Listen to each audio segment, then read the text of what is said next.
Hello everyone, it's Lindsay, and today I'm jumping into the October Faith Art box from Creative Retreat Kits. I will go ahead and link the unboxing for this kit down below for you guys so you can check that out.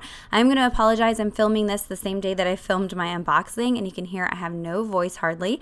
I was at a women's retreat this weekend, and there was lots of singing, lots of talking, lots and lots of crying, and so my voice is gone, so sorry about that. But I am journaling in Matthew chapter 18, verses 15 through 20, which is the focal passage for the devotional content this month. And I'm working in the new illustrating Bible, so I have these almost 4-inch wide margins to work with. And so I'm going to use these stickers and stamps from the kit this month to kind of create a little title area up at the top here. And I'm actually going to use about 2/3 of this area in the margin for some journaling. Now, this is going to look a little bit different because this journaling and this passage are very personal to me. I'm usually very raw, very vulnerable on my channel. To a fault, sometimes I get taken aside by people thinking I'm sharing too much on my channel, which I don't think I am. I think it's important to be honest with you guys. But in this particular instance, it does involve some other people that I just can't talk about on my channel. And so my journaling will be blurred out in the video as well as in my photos. So that's why that looks a little bit different. And so yeah, this is just a really hard devotional for me to work through. This series of passage is very personal to me from about a year ago, something we went through in our church. And so, like I said, we're working in Matthew chapter 18, verses 15 and 20. And that says, and this is Jesus speaking to his disciples. He says, if your brother sins against you, go and tell him his fault between you and him alone. If he listens to you, you have gained your brother. But if he does not listen, take 1 or 2 others along with you, that every charge may be established by the evidence of 2 or 3 witnesses. If he refuses to listen to them, tell it to the church. And if he refuses to listen to even to the church, let him be to you as a Gentile and a tax collector. Truly I say to you, whatever you bind on earth shall be bound in heaven, and whatever you loose on earth shall be loosed in heaven. Again I say to you, if two of you agree on earth about anything they ask, it will be done for them by my Father in heaven. For where 2 or 3 are gathered in my name, there am I among them. And so this is such an important set of scriptures because Jesus is basically laying out point by point how we are to deal with our brothers and sisters in Christ when they sin against us. And so this series of passages is directly speaking to Christians. This does not apply to non-believers. But we are going to encounter instances where a fellow brother or sister sins against us. And that could be something very small, and that can be something very big. Either way, Jesus has laid out exactly how we are to deal with that and how we are to seek restoration in that relationship. And God is a God of restoration, and ultimately that's what we're searching for in those relationships, no matter how small or big the sin is.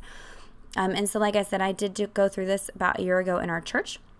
And we were guided by the elders to go through this process, listed out here in this scripture. And so what it's saying is that you are to go by yourself to that person and address that sin. Say, hey, you sinned against me in this way, in a loving way, have that conversation. And if they ask for forgiveness, if they repent of that sin, then your relationship is restored and you can go forward and live forward in that relationship. However, if they don't ask for forgiveness and don't repent of that sin, then you go and gather 2 or 3 more people and go to that person. Same thing. If they don't repent, don't ask for forgiveness, then you go and bring it before the church and bring that person before the church. And so that is very hard. I mean, I don't know about you, but addressing somebody and telling them what they did wrong against you is so much harder than sitting in the background and gossiping about it or talking behind their back, which is absolutely the wrong way to address that. And it is difficult, but I know from experience in my marriage that God is the God of restoration, and any relationship can be restored even through this, especially through this process. It's difficult, but it's such a simple process. And the thing is, we don't have to do it by ourselves. Through prayer, we can go to God, and we have God and his strength next to us as we go through that process. And so I think it's just so important to exercise this in our day-to-day lives, and especially for the success of your local church.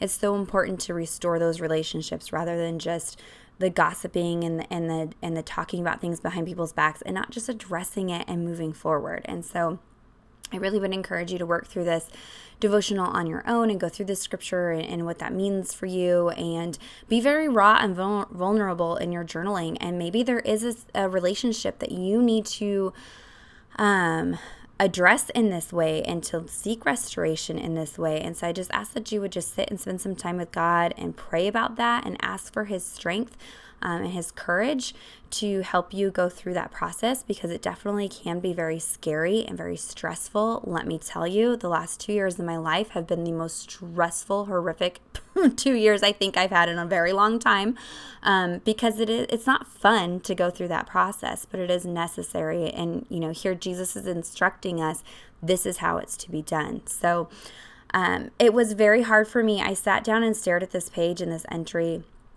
for probably 30 to 45 minutes before I even picked up the product, because I just couldn't, in my mind, rectify using all of these super cute, fun products with such a heavy topic for me in my experience. And trying to figure out how to film a video and bring it to you guys was very difficult, because I want to share, but I know there's things I can't share. And I know even what I have shared is probably, some people are going to think too much, and I'm going to get called out on it. And it's just a very difficult thing. But I think it's just so important. I think some of us didn't even know that Jesus gives us some of these instructions in the Bible. And so it's so important to study that and to know that. So you can see here I used those vines and those leaves to create this fun little wreath up at the top, and just quickly colored it in with some brush markers.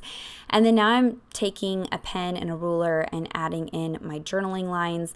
This particular Bible does not have lined margins, so I go in and just add my own lines. And I knew that I was going to want to leave myself plenty of space to journal out a prayer. And if it's really personal, you could do this maybe as a tip-in, or put it in an envelope, something like that. So from here on out, that journaling will be blurred out. So I did just go ahead and add in some more of the Word Fetty stickers that say down there, together we are stronger. I do end up pulling some tile alphas from a past kit rather than using the ones from this month's kit, just to pull in some more of that yellow. And at the top it says, where two or more gather in his name.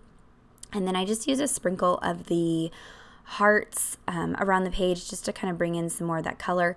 I used all of the colors, the yellow, the light teal, the deep purple, and the light purple. I did not use that kind of rusty orange color, and that's a way to pull in colors without it being too overwhelming by not using all of the colors in the kit. You can see I didn't have an E, so I used an F, and then I just brought a blue pen in and just filled that in to make it an E. It's not perfect, but it works. And then I do go ahead and pull out this washi tape. Is from Creative Retreat Kits. You can find that over on their site. And I use that just to kind of reinforce the page underneath the tab and bring in some more of that black. And I do also go ahead and add a date stamp. So be sure to check out the description box for links to everything that was mentioned. Go check out the blog post for more close-up photos. Leave me any questions or comments down in the comments. Let's have a conversation down there. If you don't feel comfortable leaving it as a public comment, you can always email me. My email address is down there. It's LindseyDecor@gmail.com. We can converse through email. Give this video a thumbs up if you enjoyed it, and subscribe to my channel if you're not already subscribed. And until next time, thank you so much. Bye-bye.